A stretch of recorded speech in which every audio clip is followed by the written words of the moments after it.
ఎలా ఉన్నారు అందరూ? నేనైతే చాలా చాలా బాగున్నాను. సో ఈరోజు వీడియో ఏంటంటే నేను మా పాప కోసం కొన్ని స్నాక్స్ అయితే ప్రిపేర్ చేస్తున్నాను. సో ఏం చేస్తున్నానో చూపిస్తాను.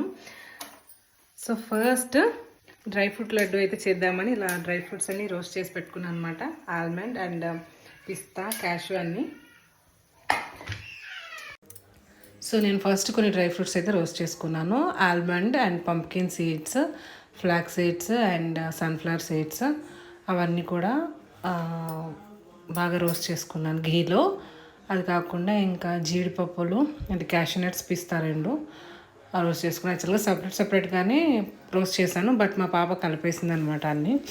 సో ఇంకా అన్నీ ఒకసారి అన్నీ సపరేట్ రోస్ట్ చేసిన తర్వాత అన్నీ ఒకసారి మళ్ళీ ఘీలో రోస్ట్ చేశాను. కిస్మిస్ అయితే నేను రోస్ట్ చేయలేదు.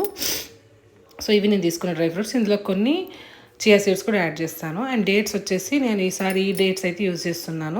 అండ్ దాంతోపాటు కొన్ని అంజీర్ కూడా తీసుకొని రెండు మిక్స్ చేసుకుంటాను అనమాట. మిక్సీ జార్లో పేస్ట్లా చేసుకొని ఆ తర్వాత ఇది ఏదైతే మనము డ్రై ఫ్రూట్స్ రోస్ట్ చేసుకున్నామో అవి ఇలా మిక్స్ చేసి దీంతో ఎన్ని డ్రై ఫ్రూట్స్ వస్తాయో చూడాలి. నాకు కూడా క్వాంటిటీ ఎగ్జాక్ట్గా తెలియదు.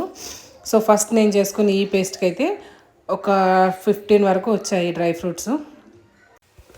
సో ఫస్ట్ నేను చేసిన పేస్ట్కి ఎన్ని అయితే వచ్చాయో అన్ని ఉండలు చేసిన తర్వాత మళ్ళీ కొంచెం పేస్ట్ చేసి మళ్ళీ ఉండలు అయితే చేశాను. టేస్ట్ అయితే క్రేజీ ఉండే. సో ఫస్ట్ ట్రిప్కి ఇన్ని అయితే వచ్చాయన్నమాట.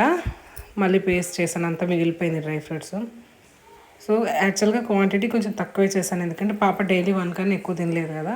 సో వేస్ట్ అయిపోతే, స్మెల్ వచ్చి పాడైపోతాయి అని చెప్పి కొంచెం తక్కువ క్వాంటిటీ చేశాను. సో ఫైనల్గా డ్రై ఫ్రూట్ లడ్డు టేస్ట్ అయితే క్రేజీ ఉండే, నాకు నచ్చింది. అండ్ మా పాపకు కూడా చాలా నచ్చింది, ఇష్టంగా తిన్నది. సో అవి కాకుండా నేను కొన్ని బెల్లం సున్నుండలు అండ్ రవ్వ లడ్డూలు అయితే చేశాను. సో అవి కూడా మా పాపకు నచ్చాయి.